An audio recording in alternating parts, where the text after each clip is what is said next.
Alhamdulillah. Alhamdulillahi Rabbil Alameen. Wassalatu wassalamu ala Sayyidil Mursaleen. Wa ala alihi wa ashabihi ajma'in. Qala Allahu ta'ala fil Qur'anil azim wal furqanil majid. Ba'da a'udhu billahi minash shaitanir rajim. Bismillahir rahmanir rahim. Wa yarfa'illahu alladhina amanu minkum walladhina utul ilma darajat. وقال النبي صلى الله عليه وسلم لا يؤمن أحدكم حتى يكون هواه تبعا لما جئت به أو كما قال عليه الصلاة والسلام. صدق الله مولانا العظيم وصدق رسوله النبي الكريم ونحن على ذلك من الشاهدين والشاكرين والحمد لله رب العالمين. புகழ் அனைத்தும் அல்லாஹ் ஒருவனுக்கே. சாந்தியும் சமாதானமும் கண்மணி ரசூலுல்லாஹி ஸல்லல்லாஹு அலைஹி வஸல்லம் அவர்களின் மீதும் அவர்களை பின்பற்றிய சஹாபாக்கள், தாபஈன்கள், தபஅத் தாபஈன்கள், சுகதாக்கள், சாலிஹீன்கள், நாதாக்கள், நல்லவர்கள், குறிப்பாக நம் அனைவரின் மீதும் அல்லாஹுவின் சாந்தியும் சமாதானமும் என்றென்றும் நின்று நிலவட்டுமாகுக. அல்லாஹுவினுடைய பேரருளால் ரமலான் மாதத்திலே இவ்வளவு மாணவர்களை கொண்டு வந்து அமர்த்தி இருப்பது என்பது இந்த ஜமாத்துக்கு கிடைத்திருக்கிற பெரிய சாதனை. அல்லாஹ் ரப்பல் ஆலமீன் இவர்கள் அத்தனை பேர்களையும் கல்வியாளர்களாக அல்லாஹ் ஆக்குவானாக. மேல் படிப்பு படித்து நல்ல வேலைகளுக்கு சென்று சமூகத்தை அரவணைத்துக் கொள்ளுகிற மாணாக்களாக அல்லாஹ் ரப்பல் ஆலமீன் இவர்களை எல்லாம் ஆக்குவானாக. இவர்களை பெற்றெடுத்த பெற்றோர்கள் உண்மையில் பாக்கியசாலிகள். பள்ளியின் தொடர்போடுள்ள மாணவர்கள் இன்றைக்கு குறைந்து கொண்டு வருகிற போது பள்ளியின் தொடர்போடு ஞாயிற்றுக்கிழமை பள்ளிவாசலுக்குள்ளே ஒரு இளைஞனை உட்கார வைப்பது என்பது மிகப்பெரிய காரியம். அந்த வேலையை மிக அழகாக செய்திருக்கிறீர்கள். அல்லாஹ் கபூல் செய்து அருள் புரிவானாக. நாம் ஒவ்வொருவரும் ஆயிரம் ஆயிரம் ஹாஜாத்துக்களோடு வந்திருக்கிறோம், தேவைகளோடு வந்திருக்கிறோம். எல்லா ஹாஜத்துக்களையும் அல்லாஹ் நிறைவேற்றி தருவானாக என்ற துவாவோடு ஒரு 5 செய்திகளை மட்டும் உங்களோடு நான் பகிர்ந்து கொள்ள ஆசைப்படுகிறேன். நிறைய மாணவ கண்மணிகளும் வந்திருக்கிறார்கள். அவர்களுக்குமாய் பெண்களுக்குமாய் சேர்த்து ஒரு சில செய்திகள். இன்றைக்கு உலகத்திலே நிறைய படிப்புகள் வந்துவிட்டது, பட்டங்கள் வந்துவிட்டது, எல்லாம் வந்துவிட்டது. இந்த உலகத்தினுடைய நிலையே ஒரு 30 ஆண்டுகளுக்கு முன்னால் என்ன இருந்ததோ அது இல்லை, இன்றைக்கு மாறி போயிருக்கிறது. முதலிலே வீடுகளுக்குள்ளே சென்றால் இது என் மாமா என்பார்கள், என் பெரியப்பா என்பார்கள், என் சித்தப்பா என்பார்கள், சிச்சா என்பார்கள், மாமி என்பார்கள். இதெல்லாம் நாம் பார்த்த சூழல். இன்றைக்கு நிலைமை மாறி நான் வாங்கிய கார், இது நான் வாங்கிய ஃப்ரிட்ஜு, இது நான் வாங்கிய பைக்கு, உறவுகளை எல்லாம் காணவில்லை. எல்லாம் உற்பத்தி பொருட்களாய் இருக்கிறது. மாறிப்போச்சு எல்லாம். என் பையனை நான் ஐஏஎஸ் அதிகாரி ஆக்குகிறேன், ஐபிஎஸ் ஆக மாற்றுகிறேன், வக்கீலாக்க போகிறேன், எல்லாம் சொல்லுகிற இந்த சமூகம் மனிதனாக்க போகிறேன் என்று சொல்லவே இல்லை. மனிதம் இந்த பிள்ளைகளுக்கு இந்த வயதிலே இதுதான் தேவை. முதலில் ஒழுக்கம், இரண்டாவது நற்குணம். இந்த இரண்டையும் இந்த பிள்ளைகள் தன்னுடைய வாழ்க்கையில் கை கொண்டு விட்டால் எந்த தீய சக்தியும் அவர்களை ஒன்றும் தொடவே முடியாது. முதல்ல நல்ல ஒழுக்கம். மாணவர்களே உன்னிப்பா கவனிக்கணும். கவனிச்சா என்ன ஆகும்? என்ன கிடைக்கும்? லீவு கிடைக்குமா? நாலேஜ், பரிசு கிடைக்கும். கடைசியில் கேள்வி கேட்போம், பதில் சொன்னா என்ன உண்டு? பரிசு உண்டு. பார்க்கலாம் யார் ஜெயிக்கிறார். எல்லோருமே அறிவாளிகள், அல்ஹம்துலில்லாஹ். உங்களை எல்லாம் பார்க்கிற போது வருங்காலம் அதுவும் இந்த கரும்பு கடை ஏரியாவெல்லாம் பெரிய மாற்றத்தை சந்திக்கும் என்று நம்ப தூண்டுகிறது. அல்லாஹ் கபூல் செய்து அருள்வானாக. அன்பிற்குரியவர்களே, ஒழுக்கம் மிக மிக முக்கியம். உலகத்திலே வேறு எந்த சமயம் சொல்லித்தராத எல்லா ஒழுக்கங்களையும், மொத்த ஒழுக்கங்கள் இஸ்லாத்தில் எவ்வளவு இருக்கிறது தெரியுமா? நிறைய பேருக்கு தெரியாது. 1000 ஒழுக்கங்கள் இருக்கிறது. மஷ்ரூஆத்துல் ஆதாப் அல்ஃப், 1000 ஒழுக்கங்களை உலகத்திலே சொல்லிக் கொடுத்த ஒரே மார்க்கம் இஸ்லாமிய மார்க்கம். வீட்டுக்குள்ள நுழைகிற போது சலாம் சொல்லி நுழைகிற பழக்கத்தை கையாள வேண்டும் சின்ன பிள்ளைகள்லாம். அதனால பெரியவங்க இல்லை, எல்லாருமே சலாம் சொல்லித்தான் நுழையணும். ஆரம்பத்தில் இருந்தே பழகிவிட்டார். அல்லாஹ் ரப்பல் ஆலமீன் கொடுத்திருக்கிற மிகப்பெரிய பரிசு, தன் பெயரை இந்த உம்மத்திற்கு அன்பளிப்பாய், தஹிய்யத்தாய், காணிக்கையாய், சலாம் என்பது அல்லாஹ்வின் பெயர்.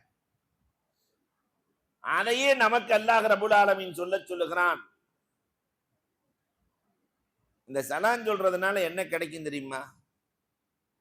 பெரிய பெரிய பிரச்சனைகளுக்கான விடை கிடைக்கும். நிறைய பேருக்கு விடை தேடி அலைகிறோம் அல்லவா, அந்த விடைகளை இந்த சலாம் கொடுத்து விடும். எங்க ஆசிரியர், நாங்க ஊருக்கு போறதா இருந்தா பிஎஸ்பி ஜெயலலாப்தீன் ஹசரத் அவர்கள், அல்லாஹ் அவருடைய கபரை சொர்க்கத்தின் பூங்காவனமாக்குவானாக, ஊருக்கு போறதா இருந்தா அவங்க சொல்லி விடுவாங்க, உங்க மாமாவுக்கு சலான் சொல்லிரு, உங்க பெரியத்தாக்கு சலான் சொல்லிரு, உங்க அத்தாக்கெல்லாம் சலான் சொல்லிரு. அதற்கு அவங்களெல்லாம் நீங்க பார்த்துருக்கிறீங்களா அப்படின்னு கேட்டா, பார்த்ததில்ல, ஆனா இந்த சலாம் உன்னை சலாமத்தா கொண்டு போய் சேர்த்துரும். ஊர் வரைக்கும் சலாமத்தா சேர்த்துரும். ரசூலுல்லாவுக்கு எல்லோரும் சலாம் சொல்லுகிறோமே, எதற்காக? ரசூலுல்லா சலாமுக்கு தேவையாக இருக்கிறார்களா? இல்லை, இந்த சலாம் அவர்களை சலாமத்தாக கொண்டு போய் சேர்க்கும். இன்ஷா அல்லாஹ் நிறைய பேர் சலாம் சொல்லி இருக்கிறோம். இன்றைக்கு இருக்கிற பதட்ட சூழலில் இந்த சலாம் இன்ஷா அல்லாஹ் செல்லக்கூடிய உம்மார்களை, உம்ராவுக்கு செல்லக்கூடியவர்களை சலாமத்தாக சேர்க்க வேண்டும். அல்லாஹ் சேர்த்தருள்வானாக. அன்பிற்குரியவர்களே, என்ன அற்புதமான விஷயம்! அப்ப ஒரு சலாம், வீட்டுக்குள்ளே நுழைகிற போது சொல்லுகிற சலாம் ஒரு மனிதனுக்கு நிம்மதியையும் சந்தோஷத்தையும் தருகிறது என்றால், நாம பிள்ளைய சலாம் சொல்லணுமா இல்லையா? போகும்போது கடந்த காலம் எப்படி இருக்கோ இருந்துட்டு போகுது. வருகிற காலங்களில் வீட்டுக்குள்ளே நுழைகிற போது சலாம் சொல்லி நுழைய வேண்டும். மாலிக் இப்னு தீனார் ரஹ்மத்துல்லாஹ்வுக்கு 27 வருஷமா ஒரு சந்தேகம் இருந்துச்சான். என்னன்னா, நப்சுன்னா என்ன, அக்கல்னா என்ன? நிறைய பேர் நப்சு அக்கல்னா சொல்றாங்கல்ல. 27 வருஷமா ரோட்ல போயிட்டே இருக்கும்போது ஒரு சின்ன பையன், 10-12 வயசு பையன் விளையாண்டுகிட்டு இருக்கிறான். அவனுக்கு போய் சலான் சொல்லலாமா வானாமான்னு யோசிச்சாங்களாம். சின்ன பையன் தானே, சலான் சொல்லலாமா வானாமா? ரசூலுல்லாஹ் சொல்லிட்டாங்க, தெரிஞ்சவன் தெரியாதவன் எல்லாத்துக்கும் சலான் சொல்லுன்னு சொல்லிட்டாங்க, அதனால சொல்லிடலாம் என்று ஒரு முடிவுக்கு வந்து அஸ்ஸலாமு அலைக்கும் என்று சொல்ல, இந்த சின்ன பையன் அலைக்கும் சலாம் யா மாலிக் இப்னு தீனார்னு பேர் சொன்னானா. அலைக்கும் சலாம் யா மாலிக் இப்னு தீனார்னு சொல்ல அவங்க ஆடி போயிட்டாங்க. நம்ம பேர் எப்படா, இந்த ஊருக்குள்ள நாம இன்னைக்கு தான் புதுசா வந்திருக்கோம், நம்ம பேரை இந்த பையன் சொல்றான்னு.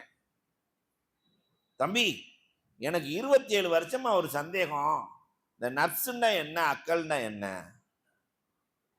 அப்ப அந்த சின்ன பையன் சொன்னானா, என்னை பார்த்த உடனே சலான் சொல்லலாமா வேணாமான்னு சக்கராத்து இழுத்தீங்களா இல்லையா?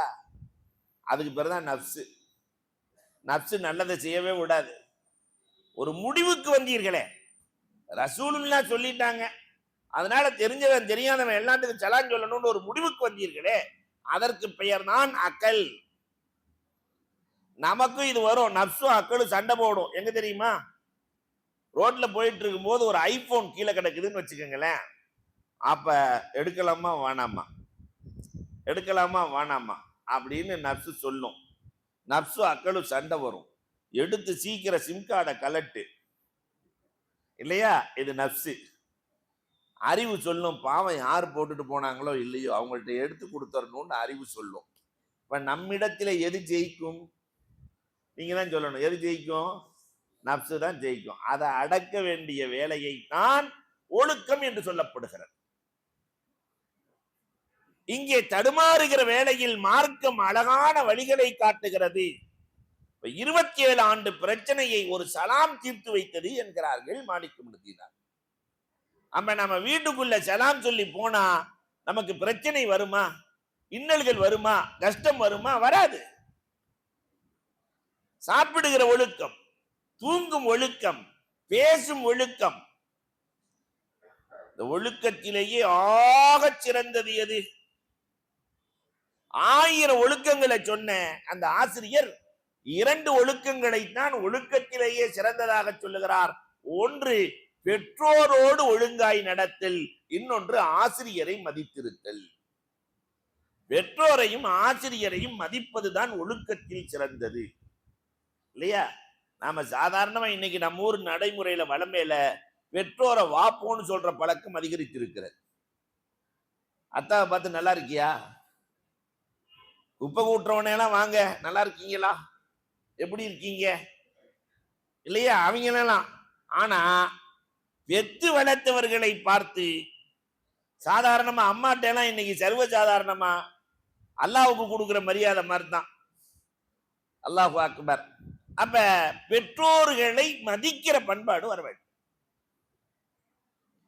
தாய் சொன்னா கேட்கணும், தகப்பன் சொன்னா கேட்கணும். நண்பர்களுக்கு கொடுக்கிற மரியாதை, வீட்டுல வெளியே நண்பர் நின்றுட்டு இருப்பான், அப்படி பெல் அடிப்பான், டேய் வாடா வெளியே அப்படின்னு ஒண்ணு அம்மா அப்பதான் சொல்லுவாங்க, அந்த போய் அந்த சமோசா வாங்கிட்டு வந்துடுறா, நோன்பு திறக்கிற நேரம் ஆயிடுச்சு, பசங்க சிரிக்கிறத பார்த்தா நடக்கிற மாதிரியே இருக்கு, சமோசா வாங்கிட்டு வந்துடுறா அப்படின்னா அம்மா பேச்சை கேட்பானா நண்பன் பேச்சை கேட்பானா? உனக்கு வேலையே இல்லம்மா. இது கூடாது. தாய் தகப்பனை மதிக்கிற பிள்ளைகள் வாழ்க்கையில் தோற்பதே இல்லை. நான் நிறைய இடங்களில் சொல்லுகிறேன், அந்த தாய் தகப்பனை மதிக்கிற வேலையை பெற்றோர்கள் தான் செய்து கொடுக்க வேண்டும். தகப்பன் தாயின் மரியாதையை சொல்லிக் கொடுக்க வேண்டும். தாய் எப்படி நடக்கணும், அலி ரலியல்லாஹு தஆலா அன்றைக்கே சொன்னார்கள். ஒரு அம்மா வந்து சொல்லுது அலி ரலியல்லாஹ்ட்ட, என் பிள்ளை தகப்பே இல்லாம வளர்த்தேன், என் பிள்ளை இன்னைக்கு வீட்டை விட்டே வெளியே போன்னு சொல்றான், என் பிள்ளை வீட்டை விட்டே வெளியே போன்னு சொல்றான். அலி ரலியல்லாஹ் கூப்பிட்டு அந்த பையன்கிட்ட பேசினது ஒரே வார்த்தை தான், தம்பி வயிற்றிலே இடமளித்த அன்னைக்கு வீட்டிலே இடம் இல்லையா? ஏன்னா வாழ்க்கையில வயிற்றிலே உலகத்தில் யாராவது இடம் கொடுப்பார்களா? வயிற்றிலே இடமளித்த அன்னைக்கு வீட்டிலே இடம் இல்லையா என்று அலி ரலியல்லாஹு தஆலா சொன்னார்களே. அப்ப நம்ம எல்லாம் வயிற்றிலே வைத்து வளர்த்தவர்கள் நம் தாய். அதனால தாய் சொல்றத தட்டவே கூடாது. நபில் தொழுகையிலே நின்று தொழுது கொண்டிருக்கிற போது அம்மா அழைத்தால் தொழுகையை விட வேண்டும் என்று மார்க்கம் சொல்கிறது. அத்தா கூப்பிட்டா இல்ல, அத்தா கூப்பிட்டா தொழுகை விடக்கூடாது. அம்மா கூப்பிட்டா பர்லு தொழுகை அல்ல, சுன்னத்தான தொழுகை, நபிலான தொழுகையை தொழுகும் போது அம்மா கூப்பிட்டா எதையே விட்டுறணும், தொழுகையே விட்டுட்டு அம்மாக்கு பதில் சொல்லணும். அப்படின்னா அம்மாவின் மதிப்பு என்ன? இதை பெரியவர்கள் சொல்லிக் கொடுக்க வேண்டும். தாய்மார்களே நீங்கள் கீழ் இருப்பதாக சொன்னார்கள். தகப்பனின் மரியாதையை தாய்மார்கள் சொல்லித்தர வேண்டும். ஒவ்வொரு தகப்பன் யார்? இந்த பிள்ளைகளை வளர்ப்பதற்காக அள்ளி கொடுப்பவன் தகப்பன். அள்ளி கொடுத்து வளர்த்தி கடைசியில இவங்க வாலிபனானதுக்கு பின்னாடி பெற்றோர்களுக்கு கிள்ளி கொடுக்க மனமில்லை. கொண்டாட்டி சொன்னாதான் கொடுப்பார். கிள்ளி கொடுக்க மனமில்லாத இளவல்கள் உருவாக்கி வருகிறார்கள்.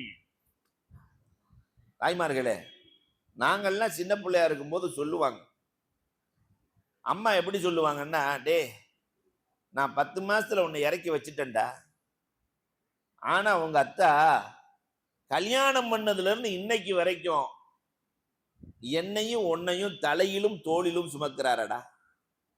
என்ன வார்த்தைகள்! கல்யாணத்துக்கு பின்னாடி எந்த தகப்பனாக இருந்தாலும் மனைவியையும் பிள்ளைகளையும் தலையிலும் தோளிலும் சுமக்கிறார். சுமைகளை இறக்கா சுமை தாங்கியாரு தகப்பன் தான். சுமைகளை இறக்கவே மாட்டார். தான் புள்ள சுமையும் சேர்த்து சுமக்கிறேன், பேரன் பேத்தி வந்து அந்த சுமையும் சேர்த்து சுமக்கிறேன். தன் சுமையை அடுத்தவர்களின் மீது இறக்கியே வைக்காதவன் தகப்பன். இத நாம தாய்மார்களே என்னைக்காவது பிள்ளைகள்கிட்ட சொல்லி கொடுத்துருக்கிறோமா? உன் தகப்பனார் எவ்வளவு கஷ்டப்பட்டு வீட்டுக்கு வர்றாரு தெரியுமா? ஒவ்வொருத்தரும் படுற கஷ்டம் எவ்வளவு கஷ்டப்பட்டு வீட்டுக்கு வர்றாரு தெரியுமா? ஒரு பிள்ளை சொன்னது இன்னும் நினைவில் இருக்கிறது. பொம்பளை பிள்ளை, அதுல எங்க அத்தா ரொம்ப கஷ்டப்படுறார், படிக்கல, வெறும் கஷ்டப்படுகிறார். நாங்கள் எல்லாம் நல்ல வேலை பார்த்து என் தாய் தகப்பனை உச்சத்தில் வைக்க துவா செய்யுங்க. பொம்பளை பிள்ளை சொல்லுச்சு. ஆனா நம்ம பசங்க என்னைக்காவது தாய் தகப்பனை நினைக்கிறோமா? மார்க் எடுக்கிறதுல கூட பொம்பளை பிள்ளைய தானே அதிகமா எடுக்குது. உங்க ஸ்கூல்ல யாரு கூட? பொம்பளை பிள்ளைய தான். இவன் 3 மார்க் எடுத்துட்டு சிரிச்சிட்டு வர்றான். அந்த பிள்ளை 97 மார்க் எடுத்துட்டு அழுதுட்டு வருது. 3 மார்க் போயிடுச்சு, 3 மார்க் போயிடுச்சு, எப்படி போச்சுன்னு தெரியலையேன்னு அந்த பிள்ளை அழுகுது. இவன் 3 மார்க் எடுத்துட்டு எப்படி இந்த 3 மார்க் போட்டானுங்கன்னு தெரியல அப்படின்னு சிரிச்சிட்டு வர்றான். ஏன்னா 3 மார்க் எடுத்திருக்கிற வெக்கமா இல்லையான்னு கேட்டா நான் ஏன் வெக்கப்படணும்? மார்க்குக்கு தமிழ்ல என்ன பேர் வச்சிருக்கிறானுங்க? மதிப்பெண்ணுன்னு தான் வச்சிருக்கிறானுங்க, மதிப்பானுன்னு தான் வச்சிருக்கானுங்க. பெண்ணோட சேர்த்துட்டானுங்க, என்னோட சேர்க்கல, அதனால விட்டு கொடுத்துட்டான். இதான் சமூகத்தினுடைய நிலைப்பாடாக இருக்கிறது. தாய்மார்களே, நீங்க என்ன சொல்லி தரணும்னா தகப்பனுடைய மரியாதையை குறித்து சொல்லிக் கொடுக்க வேண்டும். தகப்பன் தான் யாரு? அவர் இந்த குடும்பத்திற்காகப்பட்ட கஷ்டங்கள் என்ன? ஒரு குடும்பம் எழுந்து நிற்கிறது என்று சொன்னால் அந்த ஆண் வெளியே சென்று விட்டு உள்ளே வருவதற்குள் அவன் படுகிற வேதனைகள் என்ன? இதெல்லாம் பிள்ளைகளுக்கு சொல்லி சொல்லி வளர்க்கணும். இன்னைக்கு நம்ம தாய்மார்கள்லாம் என்ன தெரியுமா சொல்றீங்க? ஒப்பனை நம்பாதடா, அது லூசு, அது பேச்சை கேட்டா நீங்க எல்லாம் விளங்க மாட்டீங்கடா, ஒப்பனை மட்டும் நம்பிராதடா, நம்புனா நீ நாசமா போயிடுவடா, இப்படியே சொல்லி வளர்த்தா என்ன நடக்கும்? வீட்டில் பிள்ளைகள் எல்லாம் தகப்பனுக்கு எதிரியாகி விடுகிறார். நான் வேதனையோடு பல இடங்களில் பதிவு செய்கிறேன். 60 வயதை தாண்டிய நிறைய பெற்றோர்கள் வீட்டில் அனாதைகளாய் வாழ்கிறார்கள். பக்கத்தில் அமர்ந்து பேசுகிற பிள்ளைகள் இல்லை. உங்க சுமையை நான் தூக்குறேத்தா, நீங்க ஏன் கவலைப்படுறீங்க? 60 வயதுக்கு மேலே தகப்பனை சம்பாதிக்க விட்டு வேடிக்கை பார்க்கிற பிள்ளையை விட கேவலம் வேறு என்ன இருக்க முடியும்? பக்கத்துல உட்கார்ந்து நீங்க படுற கஷ்டங்கள் என்ன, உங்கள் வாழ்க்கையில் எழுவதற்காக நீங்கள் பட்ட வேதனைகள் என்ன, எல்லாத்தையும் சொல்லிக் கொடுங்க அப்படின்னு கேட்கிற பிள்ளைகள் இன்றைக்கு குறைந்து வருகிறார்கள். நீங்க அப்படி இருக்கக்கூடாதுங்கிறதுக்காக நான் சொல்லுகிறேன். நீங்கெல்லாம் வளரும் தலைமுறைகள். தாய் தகப்பனை மதிப்பவர்களாக நீங்கள் மாற வேண்டும். முதலாவது. இரண்டாவது, கற்றுக் கொடுத்த ஆசிரியரை மதிக்க வேண்டும். ஆசிரியரை மதிக்காமல் வாழ்க்கையில் உயர்வை பெற்றவன் எவனும் கிடையாது. அதனால கற்றுக் கொடுத்த ஆசிரியரையும் பெற்றெடுத்த பெற்றோர்களையும் மதிக்கிற பிள்ளைகள் வாழ்க்கையில் தோற்பதில்லை. அபு யூசுப் ரஹ்மத்துல்லாஹ்வுடைய வரலாறை பார்த்தா காலியுல் குலாத்தாக மாறிய பிறகும் கூட இமாம் அபூ ஹனீஃபா ரஹ்மத்துல்லாஹி தஆலா அலைஹி அவர்கள் ஒரு பிரச்சனைக்காக அபூ யூசுப் ரஹ்மத்துல்லாஹ்விடத்திலே கோர்ட்டுக்கு வருகிறார்கள். இப்ப நீதி சொல்ல வேண்டிய பொறுப்பிலே அபூ யூசுப் ரஹ்மத்துல்லாஹ் இருக்கிறார்கள். நீதிபதி உட்கார்ந்தானே சொல்லணும். அபூ யூசுப் ரஹ்மத்துல்லாஹ் எந்திரிச்சு நிக்கிறாங்க. எழுந்து நின்று எல்லாம் சொல்றாங்க, ஏன் எந்திரிச்சு நிக்கிறீங்க? இந்த இடத்தினுடைய கண்ணியம் நீங்க உட்காரணும். அதை விட பெரிய கண்ணியம் என் ஆசிரியர். என் ஆசிரியர் அவர் கீழே இருக்கிற போது நான் அமர்ந்திருக்க முடியும்? இது ஆசிரியமானவர் உறவு. அதனால மதிக்கும் தலைமுறைகளாக மாற வேண்டும். முதல்ல நீங்க படிங்க, எல்லாம் செய்யுங்க, மனிதனாக மாற வேண்டும். மனிதத்திற்கு அடிப்படை ஒழுக்கம். இரண்டாவது நற்குணம். மனுஷனை மாறணும்னு சொன்னா நல்ல குணங்களை சம்பாதிக்கணும். காசு பணத்தை நிறைய சம்பாதிச்சிடலாம். எதை சம்பாதிக்கணும்? நல்ல குணம். அகந்த வாழ்க்கையில வந்துடவே கூடாது தம்பிகளா. நான் ஃபர்ஸ்ட் மார்க் எடுத்துட்டேன், இந்த அகந்தை நிறைய ஜெயித்தவர்கள் தோற்பதற்கு காரணம் என்ன தெரியுமா? நீங்கள் வரலாறு முழுக்க நீங்கள் ஆய்வு செய்யுங்கள். பெரிய பெரிய ஜாம்பவான்கள் எல்லாம் இன்னைக்கு கீழே போயிட்டாங்க. கீழே இருக்கிற ஆள் மேல வந்துருச்சு. ஏன் வருதுன்னு நீங்க ஆய்வு செஞ்சீங்கன்னா அவங்களுடைய அகந்தை. என்ன ஜெயிக்க யாருமே இல்லை. நான் யார் தெரியுமா? நிறைய பேர் சொல்றது ஒண்ணு, நான் யார் தெரியுமா? ஃபர்ஸ்ட் மார்க் எடுத்த பையன் சொல்லுவான், ஏய் என்னைய ஜெயிக்க முடியுமாடா? நான் யார் தெரியுமா? யாரு? அன்பிற்குரியவர்களை எண்ணி பார்க்க வேண்டும்.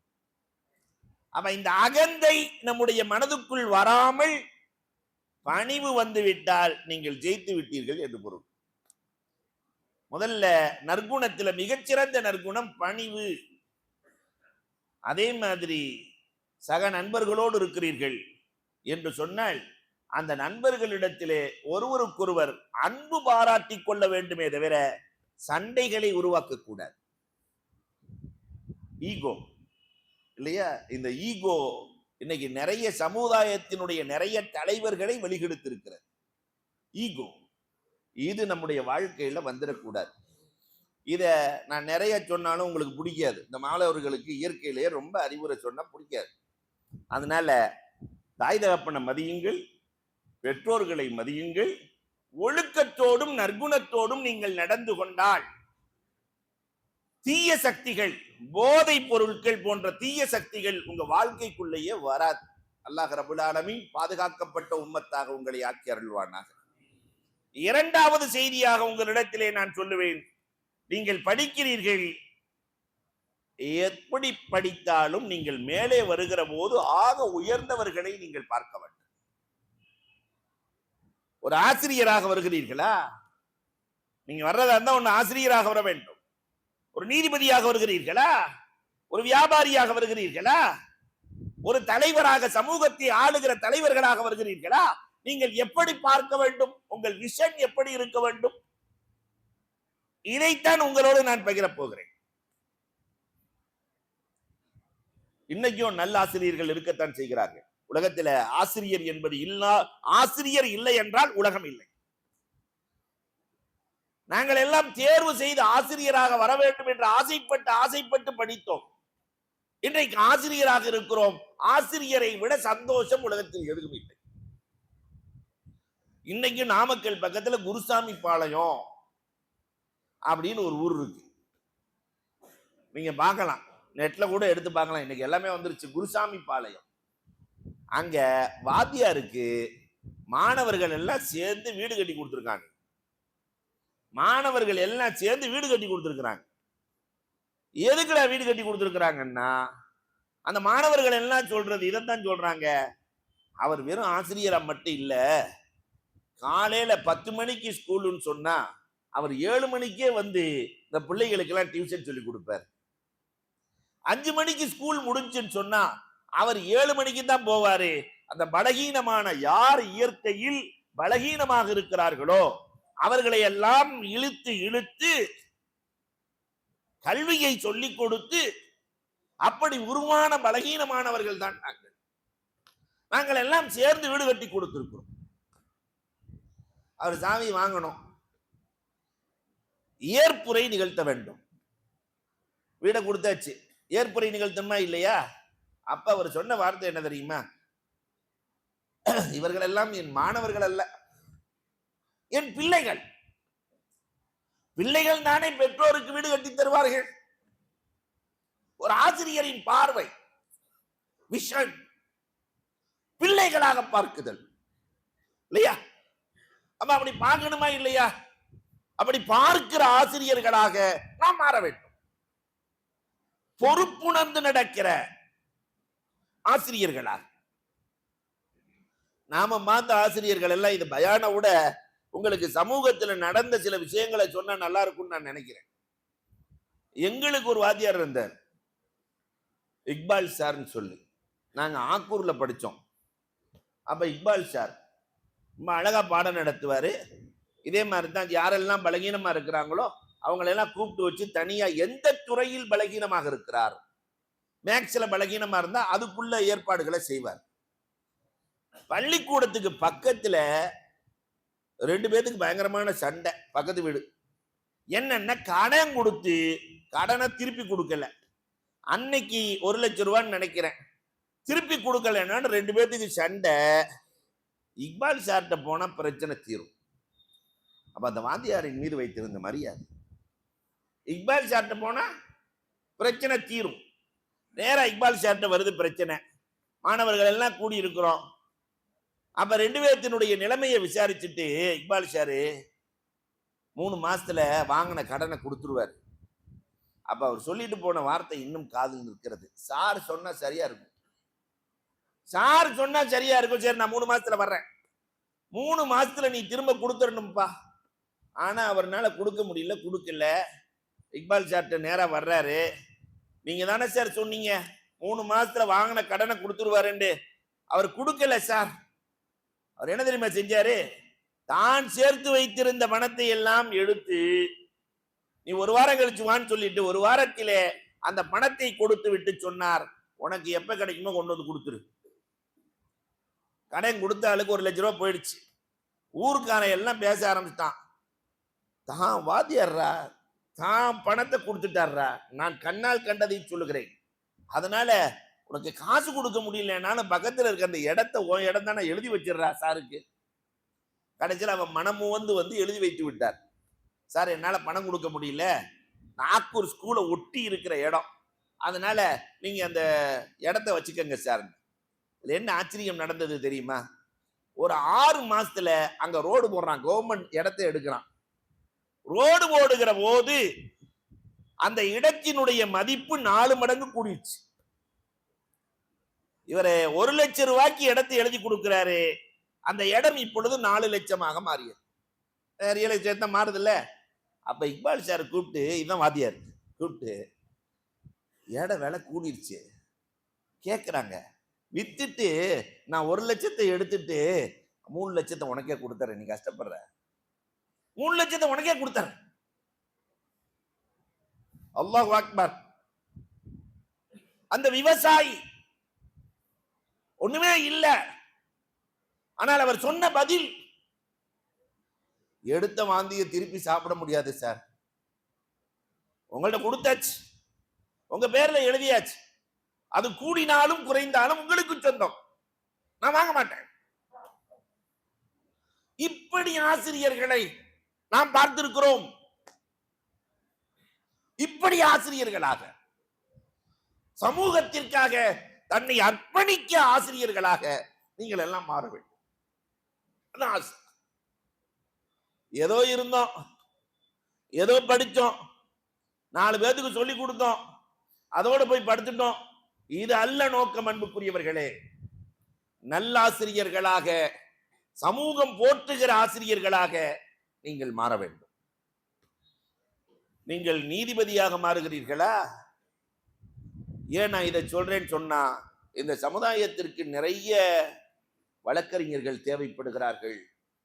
சமூகத்தை நிலைநிறுத்துவதாக இருந்தால் சரிந்து கிடக்கிற சமூகத்தை தூக்கி பிடிக்கக்கூடிய வேலையை வழக்கறிஞர்கள் செய்வார்கள். ஆனால் அந்த வழக்கறிஞர்களுக்கு இன்னைக்கு ஆள் இல்லை. நம் சமுதாயத்தில் வழக்கறிஞர்கள் குறைஞ்சு போயிட்டாங்க, நீதிபதிகள் குறைந்திருக்கிறார்கள். எங்கோ அங்கும் இங்கும் 1-2 நீதிபதிகள் தெரிகிறார்கள். அதனால நீங்க லா படிங்க, ஒன்று ஆசிரியராக மாறுங்கள், அல்லது அன்புக்குரியவர்களே நீங்கள் நல்ல லா படியுங்கள். அல்லாஹ் அக்பர். அப்படி நீதிபதியா இருக்கும் போது நீங்க பார்க்க வேண்டிய விஷன் எப்படி தெரியுமா இருக்கணும்? அத்தாஸை போல நீதிபதியாக, உபய் இப்னு கஅபை போல பெரிய நீதிபதியாக நான் மாற வேண்டும், காசுக்கு வளைந்து கொடுக்காத நீதிபதியாக நான் ஆக வேண்டும் என்று நீங்கள் உருவாக வேண்டும். அல்லாஹ் அக்பர். எப்படியெல்லாம் நீரை செலுத்தினாங்க தெரியுமா? உபய் இப்னு கஅப் ரலியல்லாஹு தஆலா, அல்லாஹ் ரப்பல் ஆலமீன் குர்ஆனில் பெயர் சொன்ன நீதிபதி. நாம அல்லாஹ் அல்லாஹ்னு சொல்றோம், நம்ம பேரை அல்லாஹ் சொல்லணும்ல. இந்த லைலா மஜ்னூன் கதை சொல்லுவாங்க. லைலா மஜ்னூனை பத்தி சொல்லும் போது, லைலாட்ட போய் பணிப்பெண் கேட்டாலாம், லைலா உன்னை நேசிக்கிற உண்மையான நேசன் யாருன்னு நான் தெரிஞ்சுக்கிறணும். அப்ப லைலா தட்டு நிறைய ஹல்வா வச்சு கொடுத்து, தெருவுல போய் சொல்லு, யாரெல்லாம் லைலாவை நேசிக்கிறீர்களோ அவர்களுக்கு எல்லாம் ஹல்வா ஃப்ரீன்னு சொல்லு. போனா லைலாவை நேசிப்பவர்களுக்கு ஹல்வா ஃப்ரீன்னு சொல்ல தெருவில் இருக்கிற எல்லாம் நான் நேசிக்கிறேன், நான் நேசிக்கிறேன், நான் லைலாவை நேசிக்கிறேன், ஐ லவ் யூ லைலா, எல்லாம் நான் நான் நான் இல்லையா? இந்த வார்த்தையை சொன்னா தானே இந்த பசங்க கொஞ்சம் ரெடி ஆகுறாங்க. அல்லாஹு அக்பர். நான் நேசிக்கிறேன் என்று சொல்ல எல்லாத்துக்கும் ஒவ்வொரு துண்டா போட்டு கொடுத்துட்டு பணிப்பெண் போய் சொன்னானா, லைலா உன்னை நேசிக்க 100 பேர்கள் தெருவில் இருக்கிறார்கள். அப்ப லைலா பணிப்பெண் சொன்னானா, வெறுந்தட்டை தூக்கிட்டு போ, இப்ப சொல்லு, யார் லைலாவை நேசிக்கிறீர்களோ அவர்கள் தன்னுடைய சதை துண்டிலிருந்து ஒரு துண்டை வெட்டி வைக்க வேண்டும் என்று சொல். தட்டு வந்த உடனே எல்லாரும் ஹல்வா தான் வருதுன்னு ஓடி வர்றாங்க. அப்ப பணிப்பெண் சொன்னால், லைலாவை நேசிப்பவர்கள் ஒரு துண்டு சதை துண்டை எடுத்து தட்டில் வைக்க வேண்டும். எல்லாம் நான் இல்லை நான் இல்லை நான் இல்லைன்னு ஓடினான். ஆனால் மஜ்னூன் மட்டும் வந்தான். லைலா எந்த உறுப்பு என்று சொல்லவில்லை, அதனால் என் உடம்பில் இருக்கிற ஒவ்வொரு உறுப்பில் இருந்தும் ஒரு துண்டு வெட்டி வைக்கிறேன். கத்தி எடுத்தான், புடுங்கிட்டு ஓடுனா லைலா. நான் கண்டுகொண்டேன் லைலா, நான் கண்டுகொண்டேன் உண்மை நேசரை. நாம அல்லா அல்லான்னு சொல்லிட்டு இருக்கிறோம். அல்லாஹ் பெயர் சொன்ன நீதிபதி யார் தெரியுமா? உபய் இப்னு கஅப் ரலியல்லாஹு தஆலா. நீங்கள் நீதிபதி ஆகிறீர்களா? மேலிருந்து உபையிலிருந்து இன்றைக்கு இருக்கிற நீதிபதிகள் வரை நேர்மையான நீதிபதிகளின் வரலாறுகளை பாருங்கள். காசுக்கு அடிமையான நீதிபதிகளை பார்க்காதீர்கள். ஆக உச்சத்தை காணுங்கள். நாமும் ஒரு உயர்ந்த இடத்தை அடைய வேண்டும் என்று பாருங்கள். அத்தாஸ் என்ன நீதிபதி? அவர் வீட்டுக்கு தண்ணி அவர் தான் எடுத்துட்டு போவார். அத்தாஸ் அவர் தான் தண்ணி எடுத்துட்டு போவார். எந்த நீதிபதியா தண்ணி எடுத்துட்டு போயிருக்காங்களா? 2 பேத்துக்கு பிரச்சனை. 2 நண்பர்கள் வீட்டுக்கு வெளியில, ஓ வீடு பக்கம், ஓ வீடு நல்ல வீடு, ஓ வீட்டுக்கு வெளியில குடிசை போட்டுக்கிறேன், ரோட்டு கடை. அப்ப அந்த நண்பன் சொன்னா, ரோட்ல எல்லாம் நம்ம கடை போடக்கூடாது, அதெல்லாம் ஜாயிஸ் இல்லை, அதெல்லாம் வானா. ரோட்ல நிறைய பேர் படி போட்டு வச்சிருக்கிறான். நிறைய பேருக்கு படி எங்கதான் இருக்கும்?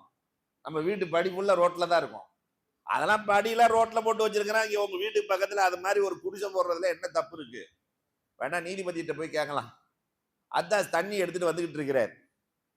அப்ப போய் இந்த 2 பேர் மசாலா கேட்க போயிருக்கிறாங்க. வீட்டுக்கு வெளியில ரோட்ல குடிசை போடலாமான்னு மசாலா கேட்க. கொஞ்சம் குடத்தை கொடுங்களேன். இல்ல நான் தண்ணி எடுத்துட்டு வர, ஏன் குடத்தை நான் தான் சும்மா கூட உங்கள்ட்ட கொடுக்க மாட்டேன். பரவாயில்ல, அந்த குடத்தை கொஞ்சம் கீழே வைங்க, ஒரு மசாலா கேட்கணும். பொது இடத்திலே குடம் வைக்க அனுமதி இல்லைன்றாரு. அதான் பொது இடத்திலே குடம் வைக்க அனுமதி இல்லைன்றாரு. 2 பேர் மசாலாலாம் கேட்கல, நாங்க போயிட்டு வர்றோம், நாங்க அஸ்ஸலாமு அலைக்கும் போயிட்டு வர்றோம். என்னமோ கேட்கணும், நீங்க அப்புறம் போயிட்டு வர்றோங்கிறீங்க. என்ன பொது இடத்திலே குடம் வைக்கவே அனுமதி இல்லை என்றால் குடிசை போட அனுமதி கிடைக்குமா? இந்த நீதிபதிகள் எல்லாம் நம் சமூகத்திலே வாழ்ந்தவர்கள் இல்லையா? இப்படி ஒரு நீதிபதியாக நான் மாற வேண்டும் என்று நீங்கள் எண்ண வேண்டும். அப்படி எண்ணினால் இந்த சமூகத்தை காப்பாற்ற முடியும். இல்லை என்றால் இன ஒழிப்புக்காக, ஒரு சமூகம் இன ஒழிப்புக்காக எனக்கு எவ்வளவு பெரிய சிரமத்தில் இந்த இஸ்லாமிய சமூகம் இருக்கிறது என்பதற்கு இன்றைய மரணம் ஒரு சாட்சி. இன ஒழிப்புக்காக உலகமே கங்கணம் கட்டி கொண்டிருக்கிறது. இந்த நேரத்திலே நீங்கள் சிறந்த நீதிபதிகளாக வர வேண்டும், இந்த சமூகத்தை காக்க வேண்டும் என்ற உத்வேகத்தோடு படிக்க வேண்டும். உத்வேகத்தோடு படிக்க வேண்டும். அல்லாஹு அக்பர். நீங்கள் மருத்துவராக விரும்புகிறீர்களா? இன்னைக்கு இந்த சமூகத்திற்கு நிறைய மருத்துவர்கள் தேவை. பெண் பிள்ளைகளை நிறைய மருத்துவத்திற்காக படிக்க வையுங்கள் பாதுகாப்போடு. காரணம் என்ன தெரியுமா? பிரசவம் பார்ப்பதற்கு சரியான மருத்துவர்கள் இன்றைக்கு நம் சமூகத்தில் இல்லை. நம் சமூகத்தில் இல்லை. மருத்துவத்துறை வெற்றிடமாகவே இருக்கிறது. உங்களுக்கு ஒன்று தெரியுமா?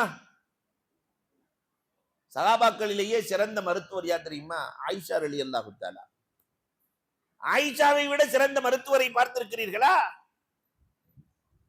ஜுபைர் இப்னுல் அவாம் ரலியல்லாஹு தஆலா. யார் ஜுபைர் இப்னுல் அவாம்? ஆயிஷா ரலியல்லாஹுடைய மச்சான் ஜுபைர் இப்னுல் அவாம் ரலியல்லாஹு தஆலா. அவங்களுக்கு கண் வேதனை. நீங்க ஹதீஸ் நூல்களிலே பாருங்கள், கண் வேதனை. அப்ப மருத்துவம் செய்யணும்.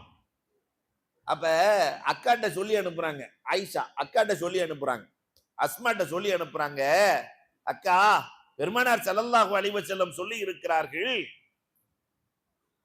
இந்த கண் நோய்க்கு மருந்தை அல்லாஹ் ரப்பல் ஆலமீன் காளானிலே வைத்திருக்கிறான். காளான் இருக்கா இல்லையா, மஞ்ச காளான், அதிலே கண் நோய்க்கு மருந்தை வைத்திருக்கிறான் என்று நான் பெருமானாரிடத்திலே கேட்டிருக்கிறேன். அஸ்முதுக்கான மருந்து அதில் இருக்கிறது என்று. அதனால் நீங்கள் போய் அந்த மருத்துவம் செய்யுங்கள். ஆயிஷா ரலியல்லாஹு தஆலா சொன்னாங்க. நிறைய பேருக்கு மருத்துவம் செய்திருக்கிறார்கள் ஆயிஷா ரலியல்லாஹு தஆலா, நிறைய பேருக்கு. அதான் வந்து உருவார் ரலியல்லாஹு கேட்கிறாங்க, ஆயிஷாவுடைய மாணவர்கள் ஆயிரக்கணக்கான பேர். ஆயிஷா கிட்ட கேட்கிறாங்க, நீங்க பெரிய கல்விமான் ஆச்சரியம் அல்ல, ஏன்னா ரசூலுடைய மனைவி. நீங்க கவிஞர் ஆச்சரியம் அல்ல, அபூபக்கர் ரலியல்லாஹு பெரிய கவிஞர், கவிஞரின் மகள், ஆனா மருத்துவம் செய்றீங்களே எப்படின்னு கேட்டாங்க. நீங்க எப்படி மருத்துவம் செய்றீங்க?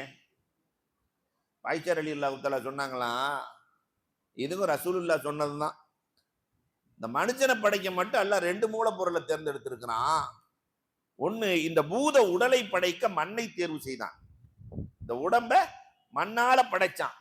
உடம்புக்கு நோயின்னா மண்ணிலே மருந்து இருக்கிறது.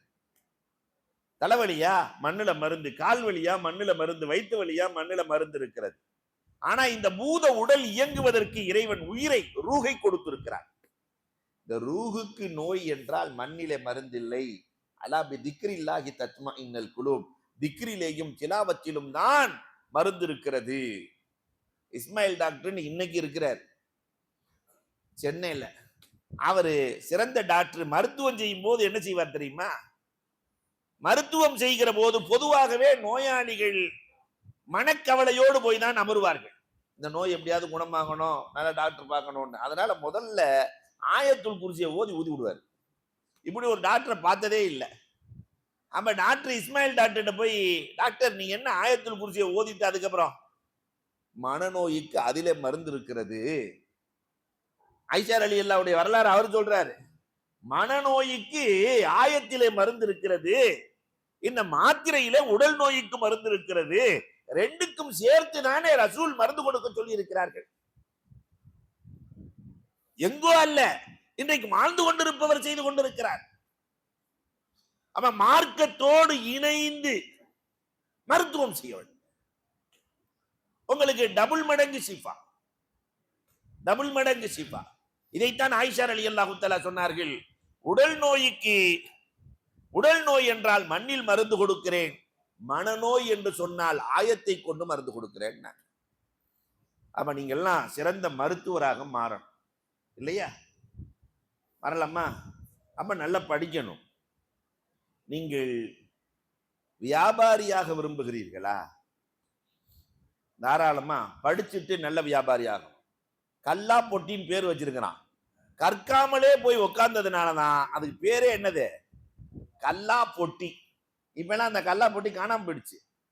அது ஒரு காலத்துல இருந்துச்சு, கல்லா பெட்டி.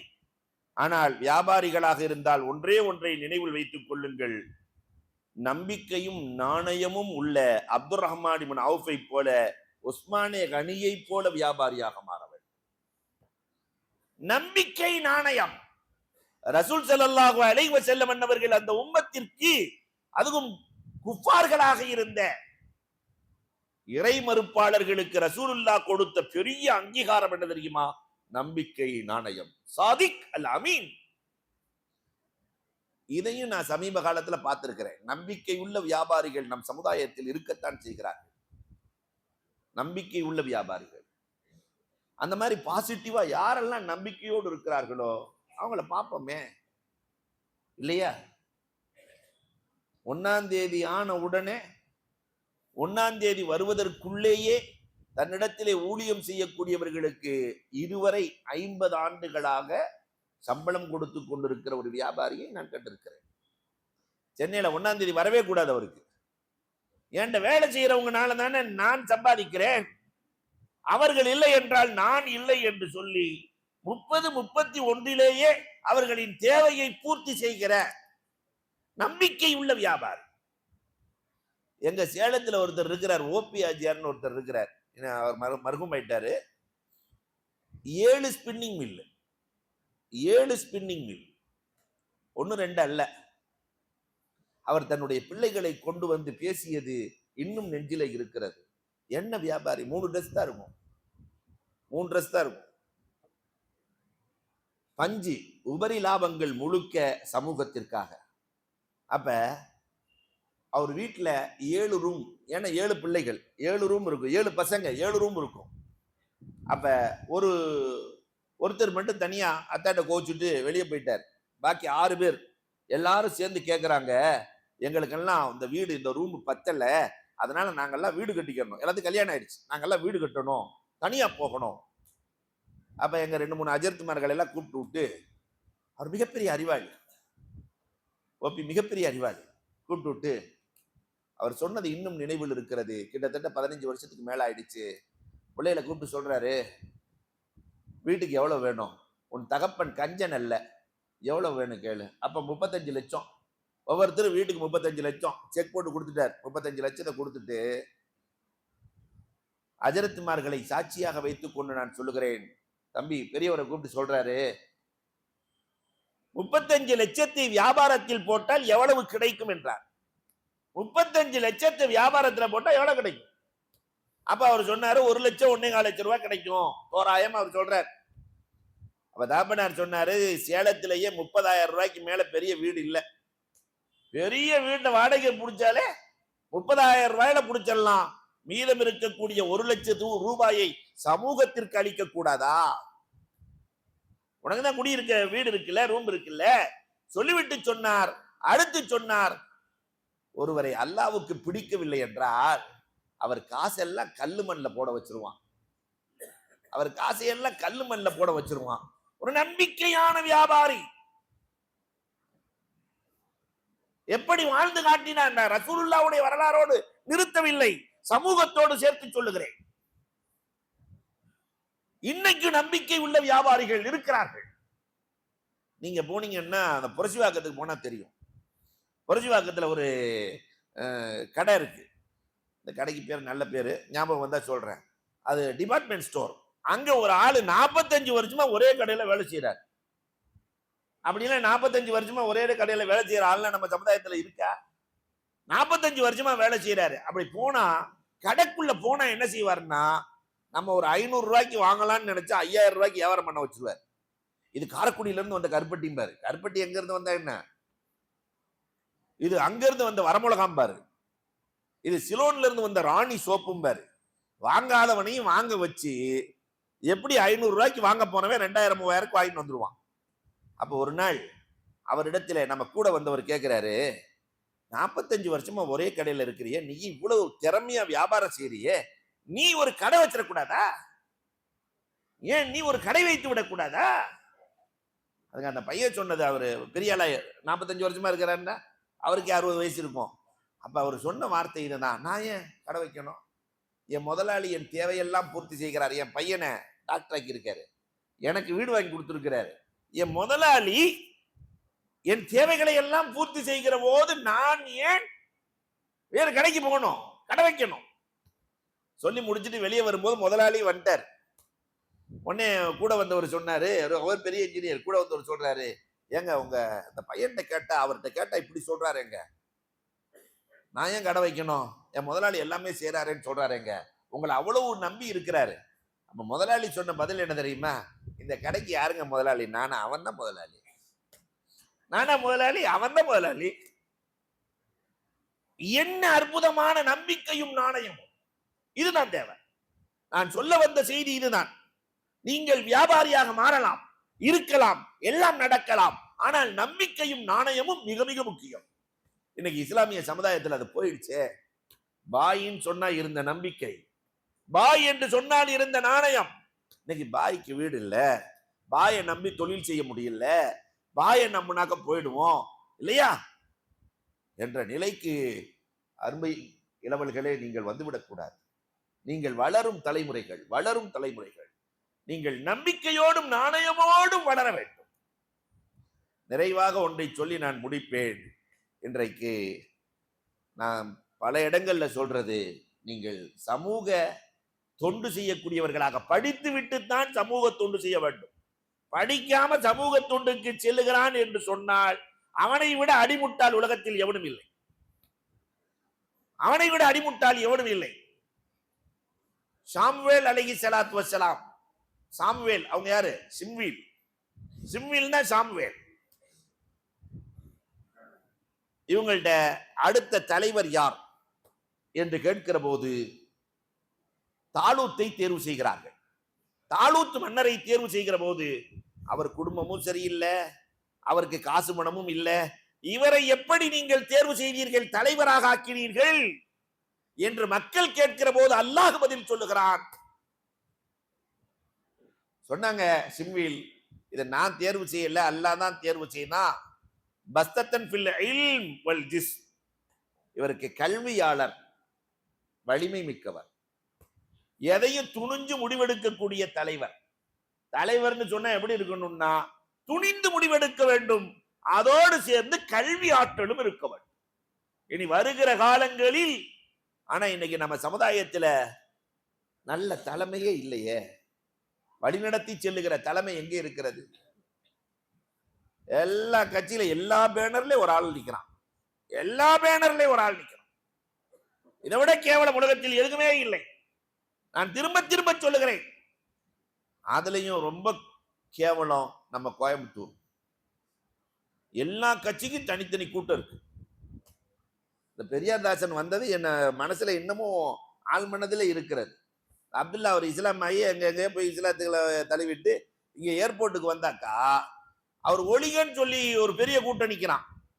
அவர் வாழ்கன்னு சொல்லிட்டு தொப்பியை போட்டு நம்மால் 10 பேர் நிக்கிறான்.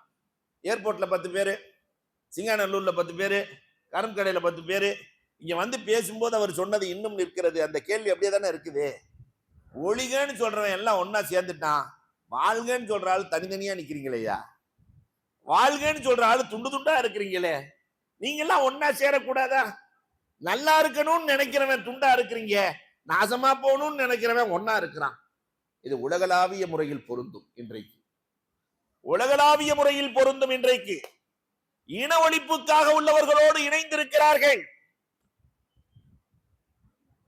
ஆனால் சமூகம் துண்டாடப்படுகிறது. பலஸ்தீனிய மக்கள் கடும் கஷ்டத்தில் இருக்கிறார்கள்.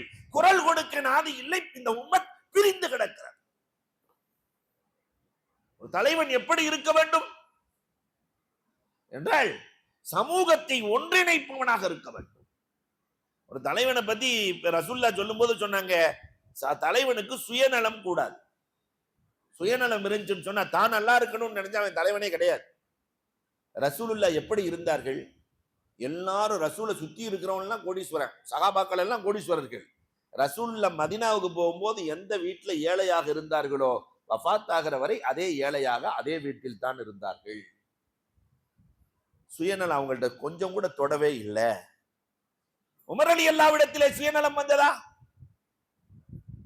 உமர் அலி அல்லாவினுடைய தலைமையை பத்தி படிச்சீங்கன்னு சொன்னா உமர் அலி அல்லாஹு தஆலாவின் தலைமை பண்புகள் அப்படின்னு தமிழ்லே ஒரு நூல் வந்துருச்சு. நீங்க பார்க்கலாம், பிள்ளைகள்லாம் வாங்கி படிங்க. ஆடு மேய்க்கும் போதே உமர் அலி அல்லாஹு தஆலா பயிற்சி ஆடுகளை உருவாக்கி விடுவார்களாம். ஒரு 5-6 ஆட்டை அந்த தலைமை ஏற்று நடத்திட்டு போற மாதிரி பயிற்சி ஆடுகளை ரெடி பண்ணி உமர் அலி அல்லாஹு தஆலா ஆட்டை மேய்க்க விட்டுட்டு இவங்க வீட்டுக்கு வந்துருவாங்களாம். அப்ப தகப்பனார் கேட்பாரா, நீ ஆடு மேய்க்கவே தகுதி இல்லாதவன்டா, ஆட்டை விட்டுட்டு வீட்டுக்கு வந்துட்டா? ஒரு ஆடு கூட சேதமில்லாமல் வீடு வந்து சேரும் பாருங்கள் என்று தகப்பனாரிடத்திலே சவால் விட்டு அதை போலவே கொண்டு வந்து சேர்ப்பார்கள். ஆடுகளை வைத்து உமர் அலி அல்லாஹ் பயிற்சி எடுத்த உமர் இதை போலவே தனக்குட்பட்ட ஆளுநர்களையும் உருவாக்கினார்கள். அந்த ஆளுநர்கள் எப்படிப்பட்ட ஆளுநர்கள்?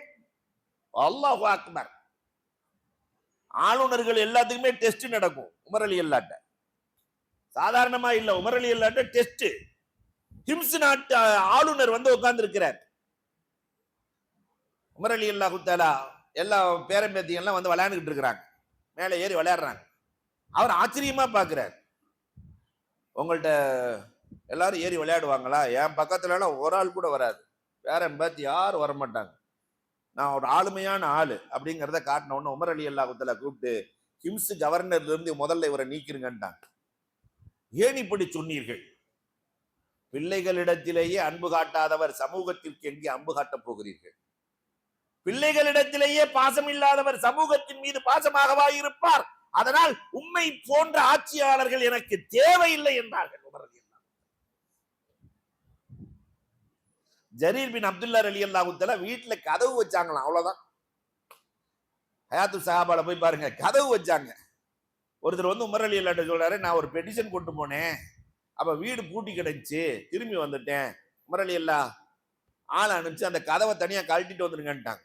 கதவை தனியா கழட்டிட்டு வந்துருங்க கூப்பிட்டாங்க ஜரீர் இப்னு அப்துல்லாட்ட. என்ன அற்புதமான தலைமைத்துவம்! மக்கள் தங்களுடைய குறைகளை சொல்ல வருகிற போது கதவு அடைத்திருந்தால் நீங்கள் தலைவரான்னு கேட்டாங்க. ஆனா இன்னைக்கு இருக்கிற தலைவர்கள் எல்லாம் பார்த்தா உமர் ரலியல்லாஹு தஆலா என்ன செஞ்சிருப்பாங்கன்னு கொஞ்சம் யோசிச்சு பாருங்க. இந்த தலைமைத்தனத்திற்கு இன்றைக்கு சமுதாயம் தடுமாறி கொண்டிருக்கிறது. தலைமைத்துவமே இல்ல. ஒரு எறும்பு தலைமையேற்றது, குர்ஆன் பேசுகிறது இல்லையா? அதனால சூறாவுக்கு பேரே எறும்பு. எந்த எறும்புமே பாதிக்கப்படக்கூடாதுன்னு நினைச்சு. ஆனா இன்னைக்கு ஒரு நல்ல தலைவர்களாக நீங்கள் உருவாக வேண்டும். நல்ல ஐஏஎஸ் படிச்சா அந்த ஊர் அந்த அந்த டிஸ்ட்ரிக்டையே நீங்க கையில் எடுக்கலாம். நல்ல தலைமைத்துவத்தோடு. அத்தனைக்கும் அருமைக்குரியவர்களை கல்வி தேவைப்படுகிறது. முதல்ல மனுஷனா மாறுங்க. அதற்கு பிறகு நீங்க நல்ல கல்வியை படியுங்கள். எவ்வளவு படிக்க முடியுமோ மரணம் வரை கல்வி தொடர வேண்டும். கல்விக்கு காலமே இல்லை, மரணம் வரை தொடர வேண்டும். அல்லாஹு அக்பர். அப்படிப்பட்ட கல்வியாளர்களாக அல்லாஹ் ரப்பல் ஆலமீன். ஏன்னா ரொம்ப நேரம் பேசினாக்கா இந்த மாணவர்களுக்கு இயற்கையிலே ஒரு 30 நிமிஷத்துக்கு மேல பேசிட்டோம்னு சொன்னா ரொம்ப அறுக்கிறாரியா, எப்படா முடிப்பாரு அப்படின்னு சொல்லிடுவாங்க. அதனால நான் கொஞ்சம் கூடவே டைம் எடுத்துக்கிட்டேன். அன்புக்குரியவர்களே, நல்ல கல்வியாளர்களாக மாறுங்கள். அதற்கு சமூகம் ஒத்துழைப்பு செய்யுங்கள். இன்னைக்கு நிறைய இடங்கள்ல கல்வி நிலையத்தை பூட்டலான்னு ஆலோசனை பண்ணிட்டு இருக்காங்க. நவுது பில்லா இல்லையா? அப்படியானால் உயிரை பிடுங்குவதற்கு சமம். உயிரை பிடுங்குவதற்கு சமம். எத்தனை இடத்தில் உயிர் கொடுக்கலாம் என்று யோசியுங்கள். உயிரை பிடுங்குகிற இல்லையா வேலையை, இஸ்ரேல் வேலையை ஒரு ஆள் செஞ்சிடாதீங்க. அல்லாஹ் ரப்பல் ஆலமீன் பாதுகாக்க வேண்டும். அல்லாஹ் நம் எல்லோரையும் கல்வியாளர்களாக, சிறந்தவர்களாக, உயர்ந்தவர்களாக அல்லாஹ் மாற்றி அருள வேண்டும். நம்முடைய பிள்ளைகளை அல்லாஹ் பட்டதாரியாக ஆக்கி மனிதனாக மாற்றி சமூக அந்தஸ்துள்ளவர்களாக ஆக்க வேண்டும் என்று கூறி வாய்ப்புக்கு நன்றி கூறி விடைபெறுகிறோம். வாஹுரு தஅவானா அனில் ஹம்துலில்லாஹி ரப்பில் ஆலமீன். அல்ஹம்துலில்லாஹ். கேள்வி எல்லாம் கேட்ட சொல்லுவீங்களா? சரி. உமர் ரலியல்லாஹு தஆலா எந்த நாட்டு கவர்னரை நீக்கினாங்க? யாராவது ஒருத்தர் சொல்லணும். மாணவர்கள் தான் எல்லாரும் சொன்னாங்க. யாருமா? இல்ல இல்ல, மாணவர்கள் தான் சொல்லணும். சொல்லுப்பா. ஹிம்ஸ் அவர் தான். Okay, ready. ஆமா, ஹிம்ஸ் ஹிம்ஸ். Very good, very good. ஒரே ஒருத்தர் வந்து சலான் சொன்னதுனால 27 வருஷ பிரச்சனை நீங்குச்சு. அது யார் தெரியுமா? மாணவர்கள் மட்டும்தான் சொல்லணும். மாலிக் இப்னு தீனார் அந்த பையனை பார்த்து சொன்னான். அதே மாதிரி அன்புக்குரியவர்களே, சஹாபாக்கள்லயே சிறந்த மருத்துவம் பார்த்த பெண்மணி ஒருத்தவங்க இருக்கிறாங்க. எத்தனை பேருக்கு பரிசு கொடுக்கிறது? அல்ஹம்துலில்லாஹ். 2 பேர் வாங்கப்பா, வாங்க. அல்ஹம்துலில்லாஹ். அல்லாஹ் ரப்பல் ஆலமீன் உங்களுக்கு எல்லா பாக்கியங்களையும் தரட்டும். வா தம்பி, வா. இந்தா அவங்கள்ட்ட கொடுங்கம்மா. வா, உள்ள வா, சீக்கிரம் வாங்க. ஆளுக்கு 100 ரூபாய் எடுத்துக்கோங்க. உங்க எல்லாத்துக்குமே பதில் ஒன்னா சொன்னதுனால கொடுத்த மாதிரி நினைச்சுக்கோங்க. அல்ஹம்துலில்லாஹ். அல்லாஹ் ரப்பல் ஆலமீன் எல்லா பாக்கியங்களையும் தந்தருள்வானார். அல்ஹம்துலில்லாஹ் ரப்பில் ஆலமீன். அல்லாஹும்ம ஸல்லி அலா ஸய்யிதினா நபியினா மௌலானா முஹம்மது வ பாரிக் வ ஸல்லிம் அலைஹி. அல்லாஹும்ம அன்தஸ் ஸலாம் வ மின்கஸ் ஸலாம் வ இலைக யர்ஜுஸ் ஸலாம். தபாரக்த ரப்பனா வ தஆலைத வ தஅல்லம்த யா தல் ஜலாலி வல் இக்ராம். அல்லாஹும்ம யா கனிய்யு யா ஹமீது யா முப்தி யா முஈது யா ரஹீம் யா வதூத். அக்னினா பிஹலாலிக அன் ஹராமிக் வ பிதாஅத்திக அன் மஅசியத்திக் வ பிஃபத்லிக அம்மன் சிவாக். அல்லாஹ் நாங்கள் செய்த பாவங்களை மன்னித்தருள்வாயாக. பெற்றோர்கள், மனைவி, மக்கள், உற்றார் உறவுகள், உஸ்தாதுமார்கள் செய்த பாவங்களை மன்னித்தருள்வாயாக. ரபுல் ஆலமீனே உலக முஸ்லிம்கள் செய்த பாவங்களை மன்னித்தருள்வாயாக. ரபுல் ஆலமீனே எங்கள் பிள்ளைகளை கல்வியாளர்களாக ஆக்குவாயாக. ரபுல் ஆலமீனே ஒழுக்க சீலர்களாக ஆக்குவாயாக. ரபுல் ஆலமீனே நற்குணத்திற்கு சொந்தக்காரர்களாக ஆக்குவாயாக. ரபுல் ஆலமீனே வளரும் தலைமுறைகளை நல்லவர்களாக, உயர்ந்தவர்களாக, சிறந்தவர்களாக ஆக்கி அருள்வாயாக. பெற்றோர்களை மதிக்கிற பிள்ளைகளாக ஆக்குவாயாக. ரபுல் ஆலமீனே எங்கள் பிள்ளைகளுக்காகவே வாழுகிறோம் ரப்பே. எங்கள் பிள்ளைகளுக்கு எல்லா நலவையும் தந்தருள்வாயாக. நீண்ட ஆயுளையும் நிறைந்த வளத்தையும் தருவாயாக. ரபுல் ஆலமீனே நீண்ட நெடிய நோய்களிலிருந்தும் திடீர் மரணங்களிலிருந்தும் எங்களையும் எங்கள் பிள்ளைகளையும் பாதுகாப்பாயாக. ரபுல் ஆலமீனே இந்த ரமலானிலே என்னென்ன நலவுகள் கிடைக்குமோ அது முழுவதையும் எங்களுக்கும் எங்கள் பிள்ளைகளுக்கும் தந்தருள்வாயாக. ரஹமத்தை தருவாயாக, மாஃபிரத்தை தருவாயாக, நரக விடுதலையை தந்தருள்வாயாக. ரபுல் ஆலமீனை கல்வி ஸ்தாபனங்களை உருவாக்கக்கூடிய நல்லவர்களாக எங்களை ஆக்கி அருள்வாயாக. ரபுல் ஆலமீனை கல்விக்காக எங்களை தேர்ந்தெடுத்துக் கொள்வாயாக. கேட்க தெரியாதவர்கள் ரப்பே, கொடுக்க தெரிந்த ரபுல் ஆலமீனை என்னென்ன நலவையெல்லாம் பெருமானார் கேட்டார்களோ அது முழுவதையும் எங்களுக்கு தருவாயாக. எந்த தீமையிலிருந்து பாதுகாப்பு தேடினார்களோ அது முழுவதிலிருந்து எங்களை எல்லாம் பாதுகாத்திடுவாயாக. ரபுல் ஆலமீனை இந்த போரை ரபுல் ஆலமீனை நிறுத்தத்திற்கு கொண்டு வருவாயாக. ரபுல் ஆலமீனை இஸ்லாமியர்களுக்கு ரப்பே நிம்மதியையும் சந்தோஷத்தையும் தந்தருள்வாயாக. இஸ்லாமியர்களுக்கு ராகத்தை தந்தருள்வாயாக. நிறைய பேர்கள் ரபுல் ஆலமீனே விதவைகளாக, அனாதைகளாக இருக்கிறார்கள் ரப்பே. அவர்களுக்கு உன்புறத்திலிருந்து உதவி செய்வாயாக. சபரே ஜமீலை தருவாயாக. யாரெல்லாம் ரபுல் ஆலமீனே உம்ராவுக்கு செல்ல இருக்கிறார்களோ, சென்றிருக்கிறார்களோ அவர்களின் பயணங்களை எல்லாம் லேசாக்கி தந்தருள்வாயாக, இலவாக்கி தந்தருள்வாயாக. ரபுல் ஆலமீனே இந்த துவாவை உன் தனிப்பெரும் கிருபையால் ஏற்றருள்வாயாக. கண்மணி நாயகத்தின் பொருட்டினால் ஏற்றருள்வாயாக. நல்லோர்கள் நாதாக்களின் பொருட்டினால் ஏற்றருள்வாயாக. ரபனா ஆத்தினா ஃபித் துன்யா ஹஸனா வஃபில் ஆখিরাতি ஹஸனா வகினா அஸாபன்னார். ஸல்லல்லாஹு தஆலா வஸல்லம் அலா கைரில் கல்கி சய்யிதினா முஹம்மதின் வாலிஹி வ ஸஹாபிஹி அஜ்மஈன் வல்ஹம்துலில்லாஹி ரப்பில் ஆலமீன். ஸல்லல்லாஹு அலா முஹம்மத் ஸல்லல்லாஹு அலைஹி வஸல்லம் வலா முஹம்மத் ஸல்லல்லாஹு அலைஹி வஸல்லம். ஸல்லல்லாஹு அலா முஹம்மத் யா ரப்பி.